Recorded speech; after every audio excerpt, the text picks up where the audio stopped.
Well, I am with the lovely and talented Leslie Menard, one of my very favorite people on the planet, and by far my favorite grassroots activist, because nobody does it better and has done it longer. So I bow to thee for starters.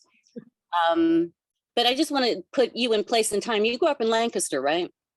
Is that where you? Well, we moved there from Los Angeles when I was 11. So yes, I went to middle school and high school there.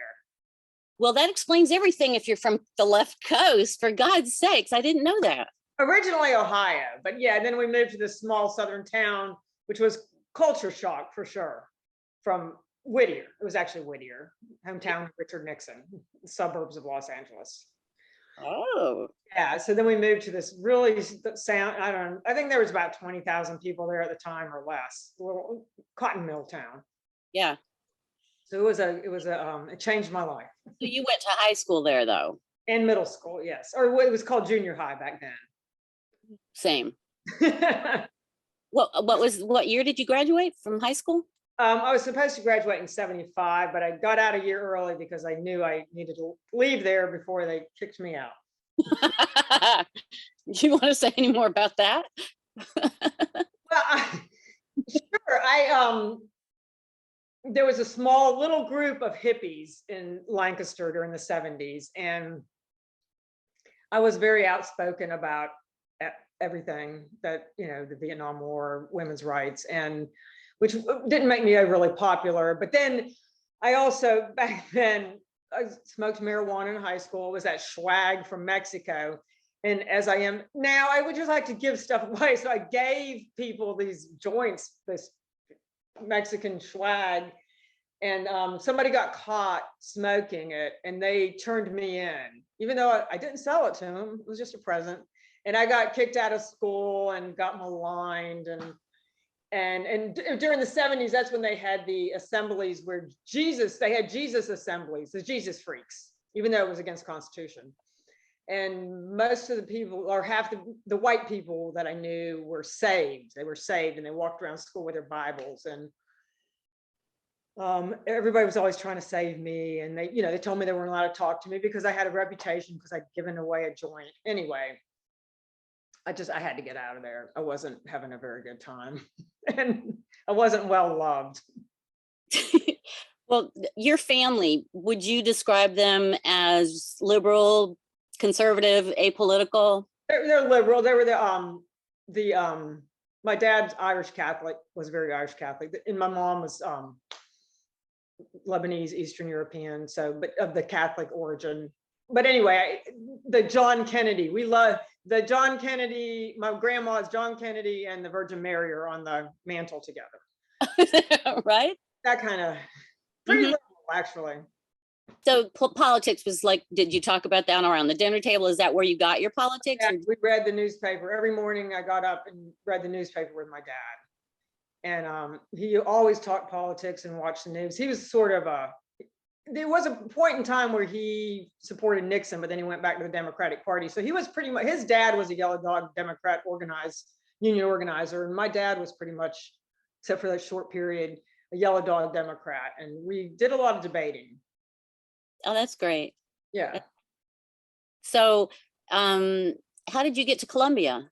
When I graduated, my parents had started a business. So my options to go to college were, you have to go to a state university. They wasn't going to go out of state. They weren't going to spend that kind of, and I didn't, that was the only school I applied to. It seemed like Columbia seemed like the logical place to go. USC? Is that where you went? So I came here and went to USC for a few years, and I left for a while. I've left Columbia 5 times, but I kept coming back. So, what did you study there? What was the plan? Did you have a plan? I have trouble making decisions. I kept changing my major, and then I left and studied architecture for a while. Then I came back. I never actually got my degree, but I kept going to school. So mostly liberal arts, fine arts, architecture. I dabbled in all of that. I'm what's the word? A Renaissance woman is what you. There's this other word I'm thinking of where you just do a little bit of everything and not one of any. No, I think changing your majors is smart. I did it, and I had to do it because I started as a theater major. Oh, cool. I You- love theater. I have stage fright. Yeah, well, so did I, but it didn't stop me because my dad was into it. And so Oh, that's, that's really cool. I didn't know you did that. and he was a drama teacher. So, and we went to really small schools all the time. So I got to time on stage. But when I went to college, I realized how badly I sucked. So I had to shift gears. Anyway, I digress. So so what was yanking your chain that when you were in college, were you doing any political stuff? I didn't really start until I moved up to Clemson. I got married.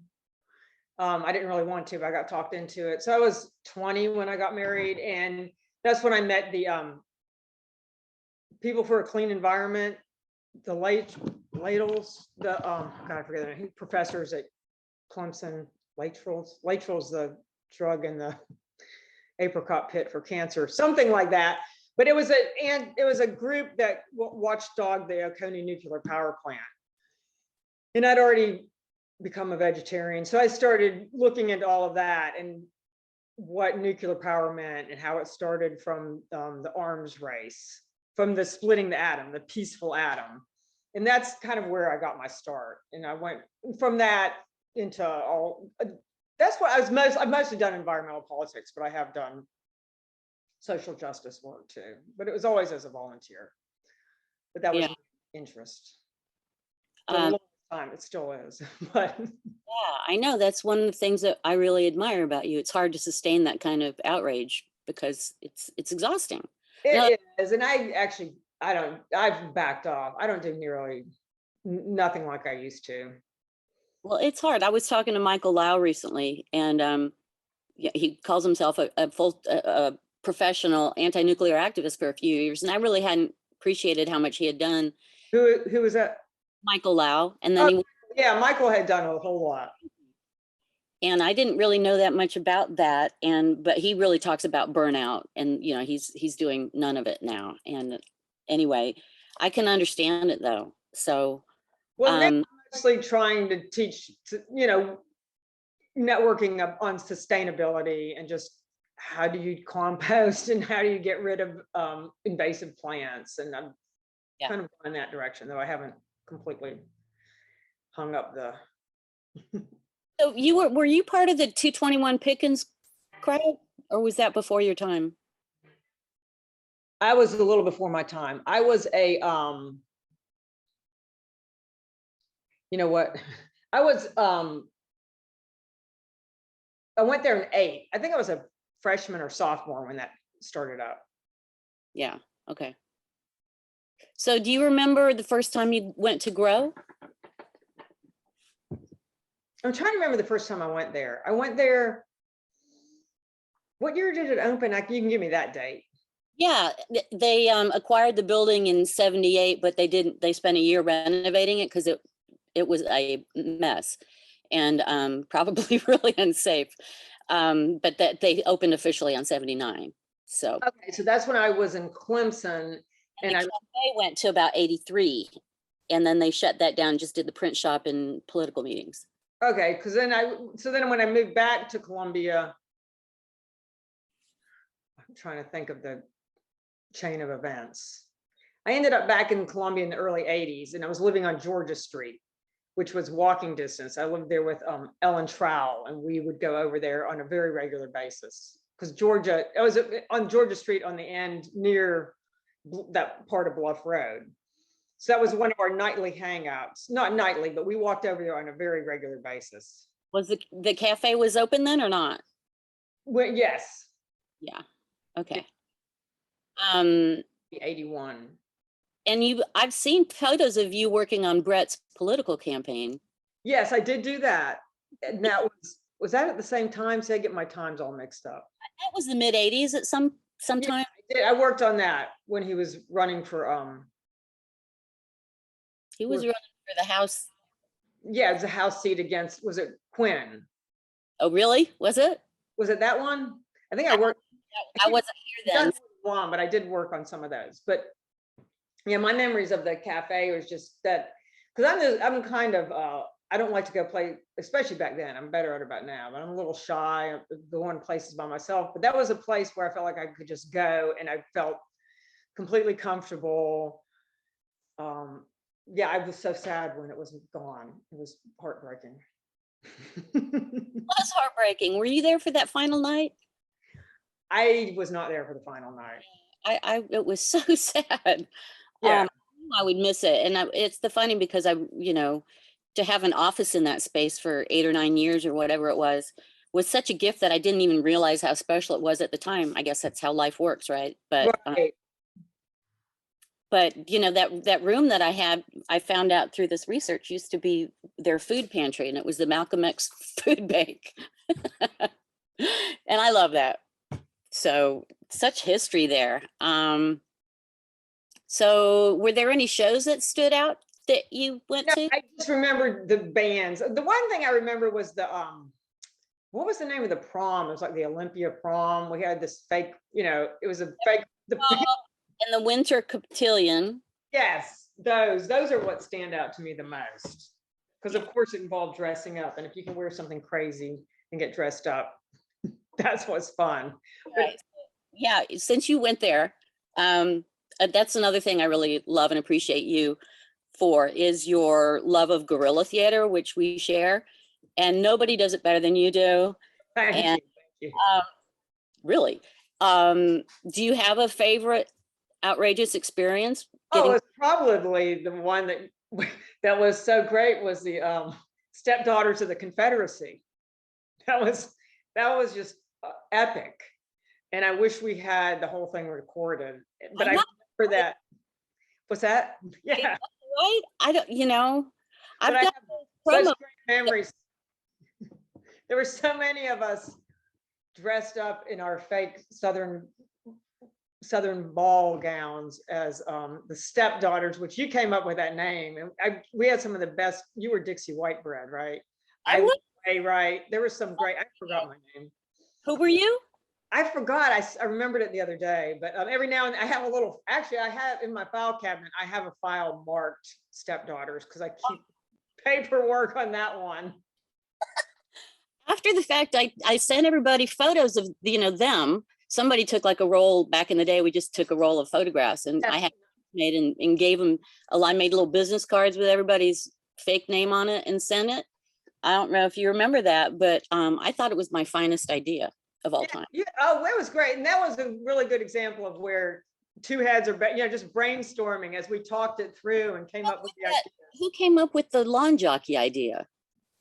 Could that have been Gina Langston's, or we talked it through, because she's the one, and then she and Lucian was he was in middle school then. They made that on my porch with chicken wire and paper mache. Cultural insensitivity was the award to the General Assembly. That was, yeah. No, it was my. That was the best one. That's the best one I've done. Yeah, there's some things that I can't talk about. The statute of limitations hasn't gone out. Brett and I have done some wild stuff, just the two of us. Woo. Someday I'll share that with you. Well, anyway, next time we're in the same place. Yes. Boy, I'm gonna have to edit some of this out.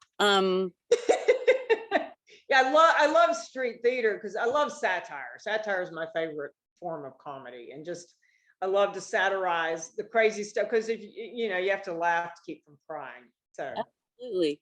No, I mean, who else am I going to get a hoop skirt from, though? Really? I don't have them anymore. Actually, I still have some in the shed in case we need to recreate the. I would love to have a reunion. We keep talking about it, but then things keep happening. But we should do it. Yeah, I remember getting that getup on, and it's really, as you know, kind of disorienting. You can't sit down. Imagine having to live that way. I had combat boots on because I didn't know what was going to happen. It was tense. And I remember getting dressed in the downstairs basement of there was a bookstore right across from the State House. Oh, yeah. We were friends with the guy that ran that. And so he let me get dressed there. And then I remember coming out, it was like right when we had our little area marked off, and I looked to the right and there's a line of SWAT across Main Street. And I thought, well, this is really going to be an interesting And when you talk about doing satire, the satire went over some people's heads. It was like they couldn't figure us out. Well, I guess, we were dressed, like I had on a 80s ball gown with a cowboy hat and a Confederate flag on the hat. So they thought we were on their side. So I can see why they got a little confused. Well, we don't really do irony real well here. I can see why, and then at the end when they realized, what did Gina Langston told me that a young woman came over there and said, well, if I had known, I wish I hadn't taken all those pictures with you. Oh no. I figured out that we were making fun. Well, come on. There were some men with us that would remember Charlie? Yes. Yes. And it was a beautiful sight. there was who's our friend that died? His name was Hampton Piggy. Yeah, Roger Finch. Roger. He was in a ball gown. I have pictures of him swooning. He was such a great Southern belle. He was great. Oh my Lord. He had on a giant purple dress. That's right. That's right. I'm going to have to dig up some photos. And I'd love to see your file because anyway, need to move on. I've got a little photo album. Awesome. Getting back to your anti-nuclear stuff. So were you at the bomb plant protests or was? I went to some of them, yes. That was also a little bit before your time. Right, and some of them were before my time. I went to the one in 19, I think it was 80. I never crossed the line and got arrested, but I did go to some of those. And I've toured it quite a few times. Have you? I've been to a lot of hearings down there. No, I've never. Brett and I were going to do a field trip because he says you can drive through and they tell you to keep your. Tell me what that's like. What's the field trip? Interesting. You can actually I've been on tours where they take you on a bus and they show you the tank farms and the salt. What do they call them? Where they store some of the waste in this concrete salt blocks. I forgot the name of it. But they show you everything. And then the isolation project where it's like their mini version of Yucca Mountain, where they classify the waste. You get to see it all. Is it eerie? Does it feel what? I mean, a lot of it's just a lot of land because it's a big reservation because they want to keep, people out. Right. So a lot of it's just land, but yes, it is definitely eerie. And then you see those Cold War reactors that are shut down. It's a little sci-fi-ish. Yeah, I would think so. Mm-hmm. Do you remember the flotilla that we did? The flotilla. Because at the end, oh yes, I will always remember that. What I remember about that is you getting injured. Yes.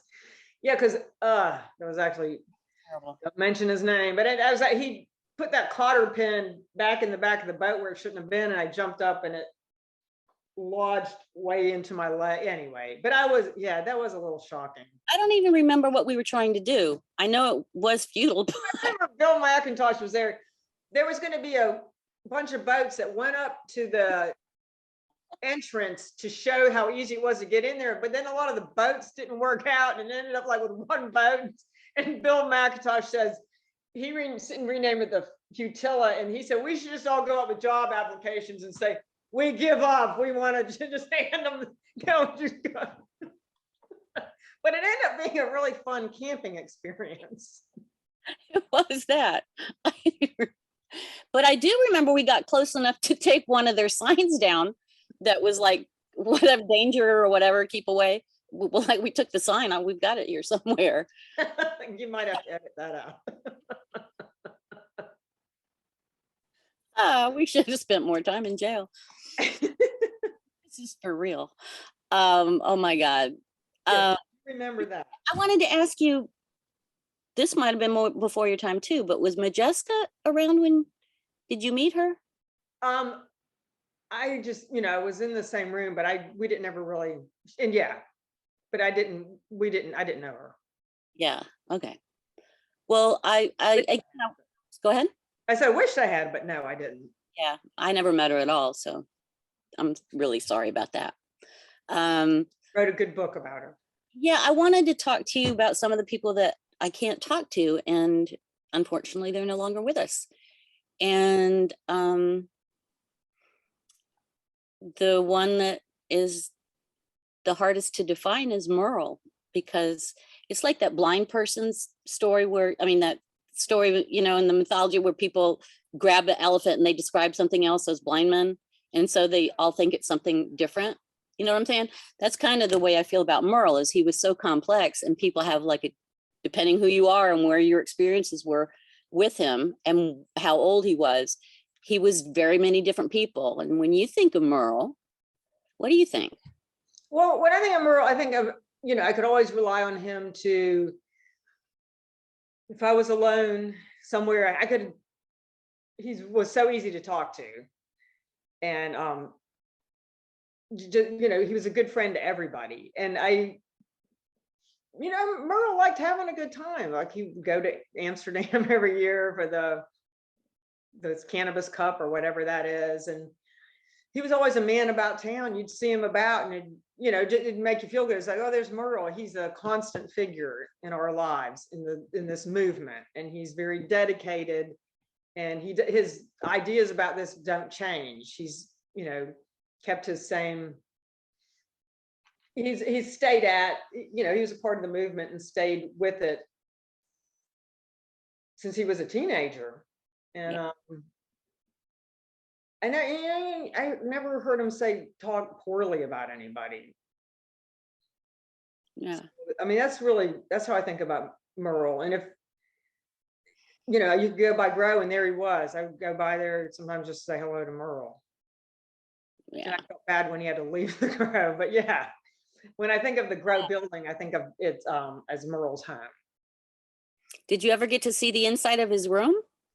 No, I heard it was best that I didn't. No, I'm kidding. No, I did not see the inside of his room.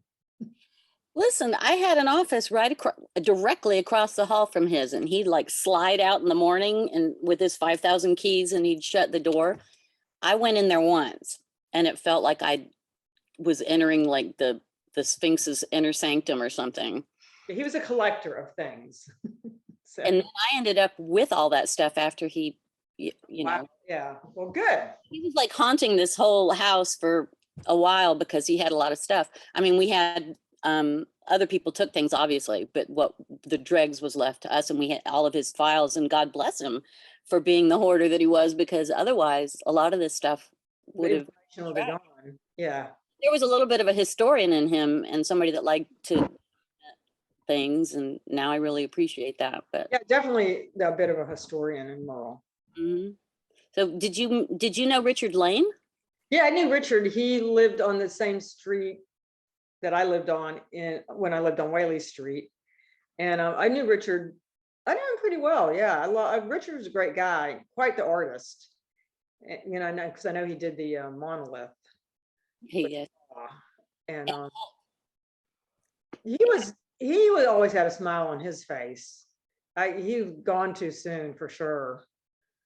And like, I know he did a lot of the Grow art, and those dollar bills. They weren't copyrighted. I reproduced those several times. The ones with the nuclear specter. Oh yeah. Yeah. Yeah, there was some really good artists that came through Grow, and one of them definitely one of them. And Joe Byrne went through there and really great stuff. And yeah, it's amazing. And the other thing that really strikes me is how capable everybody was, you know, not to diss the kids today, right. But back then, people were actually building things and canning things and midwifing and running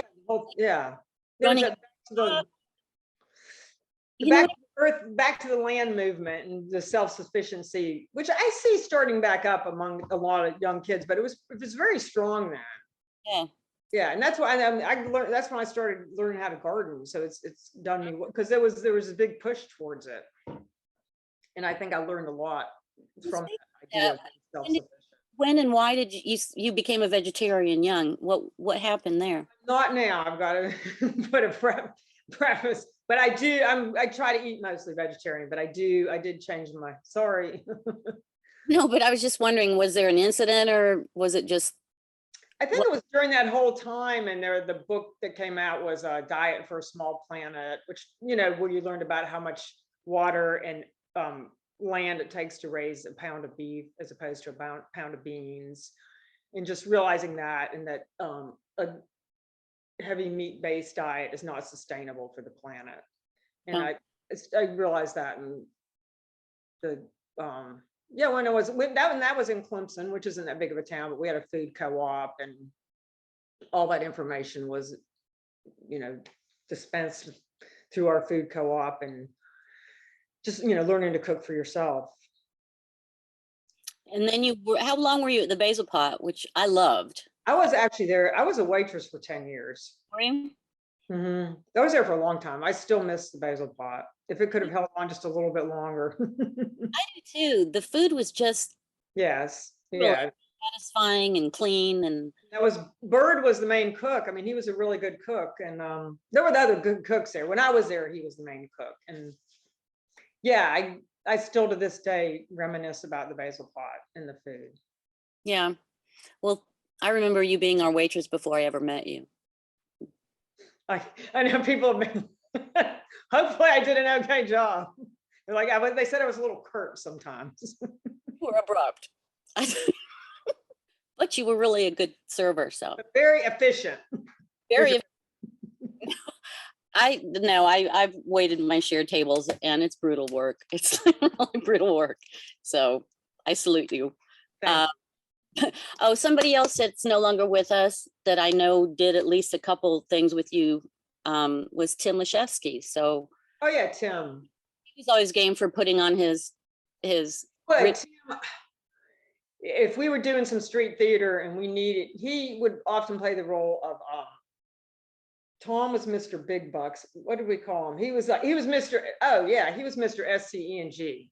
He looked like the Monopoly man. That was his stated role. But we had him for other things when we went. We have a picture in my bathroom where I think he's the Mad Hatter. We did this whole Alice in Wonderland thing up at the State House. Tom was the rabbit. When they were taking money, they didn't want federal money for expanded Medicare, but they wanted the federal money for the bombs, for the nuclear, for Aiken. It's just, it just is down the rabbit hole.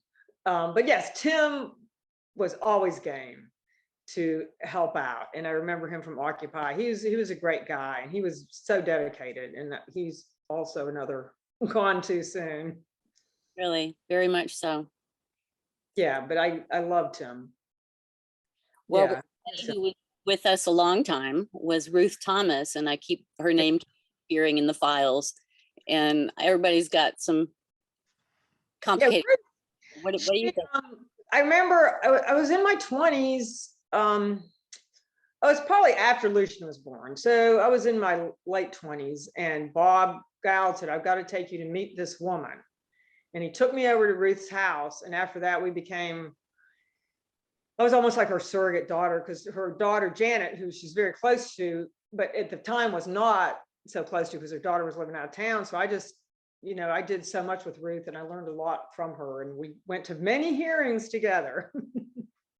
Learned all, because she started her fight with Barnwell. Where they were going to do the reprocessing at Barnwell. She started her fight with the NRC there. And yeah, Ruth was relentless, and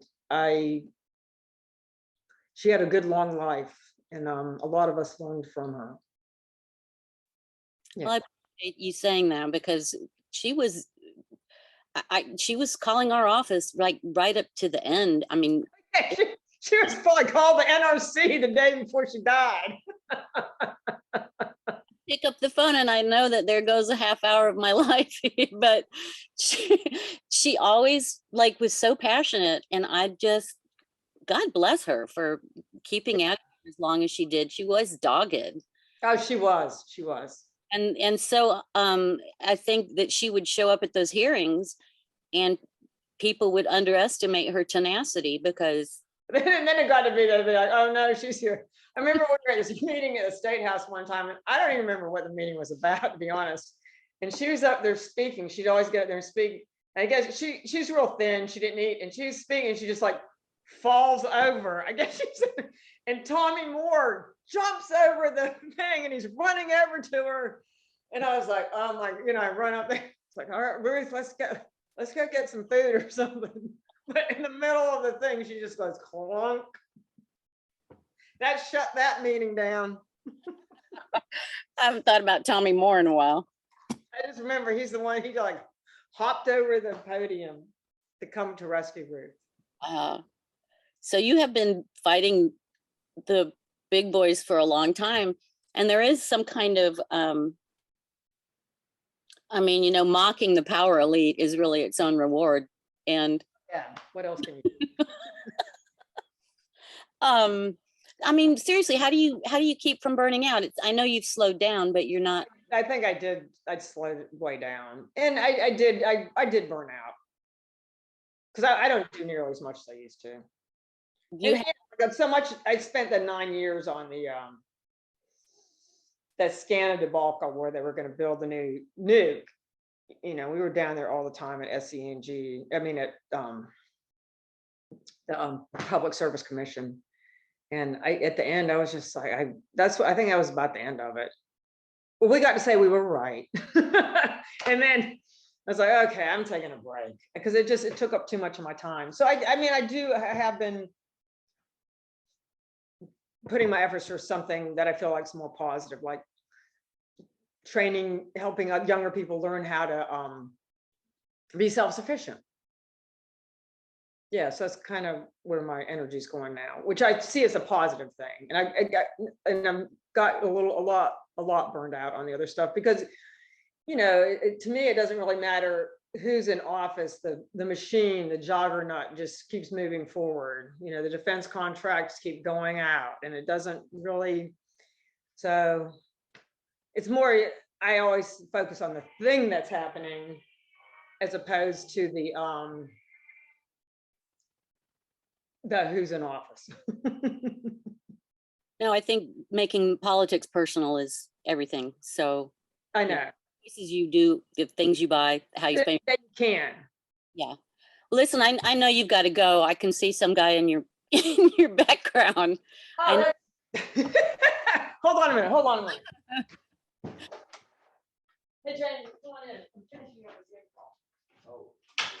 Yeah, but it'll be all right. Come on in. Here, just have a seat. Okay, James is going to sit right here for a minute. Sit right there. The other person that we didn't, did you have any notes about Ray Pimenter? He used to. Yes, not enough. If you've got something to say about him, please do. Because he was one of the, because there was like we had food at the cafe, which was great. There was food there and beer. For a little while there was food, and I know he worked behind the bar, and he was a good friend of mine and Ellen Trials. But the main thing I remember about Gay, that was his nickname, was Gay Ray, because in the 80s, there weren't that many people that were so outspoken. There were so many people that were still closeted, and Ray wasn't. And he was like in your face about it. And this is who I am. And I think he helped like open the doors and literally, figuratively speaking, for a lot of people. And he's another gone too soon. Yeah. So I did want to mention Ray. Doing that is such a fearless and beautiful. It was. You got to think things were so different in the early 80s. Yeah. Right. Really risky. So, But he was willing to take the risk, and I admired his. Yeah. He was fearless about it. Well, is there anything that I haven't asked you that you want to put on the record here?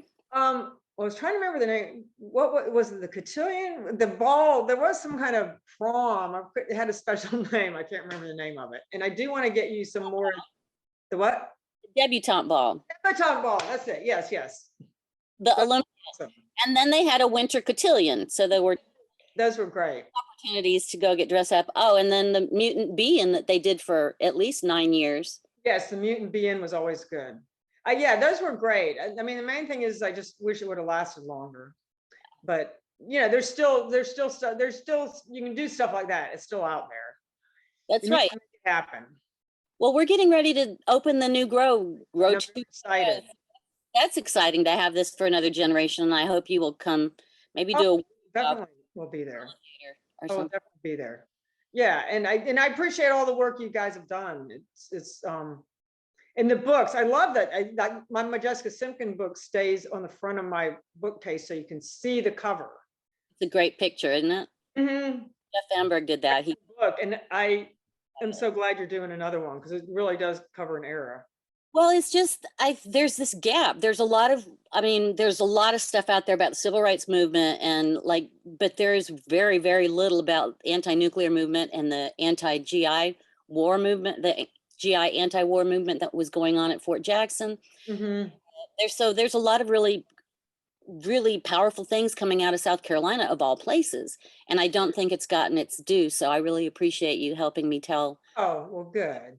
because I think it matters. No, And it does matter, and it makes sense to come out of South Carolina since we have, big weapons manufacturing component down in Aiken.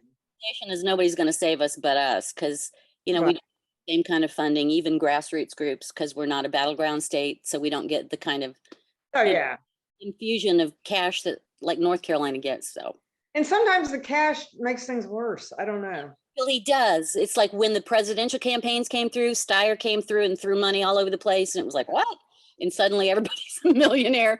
But it's like working at cross purposes. It was a mess. It's like everyone's reinventing the wheel. Yeah, and it doesn't. Yep. A lot of times I see it works. It works better if there's not this big influx of cash. More grassroots. I totally, totally agree. Yeah, All right, that's dear. been I'm going to let you deal with whatever it is that you're dealing with here. fixing things. It was so good to talk to you. Good to talk to you, and I hope I get to see you one day soon. Well, you'll get an invitation to the grand reopening, and I expect you to wear something fancy. Oh, okay, I will. I'll wear my. Oh, I threw the barrel out. I used to wear the barrel to the Public Service Commission. Come from?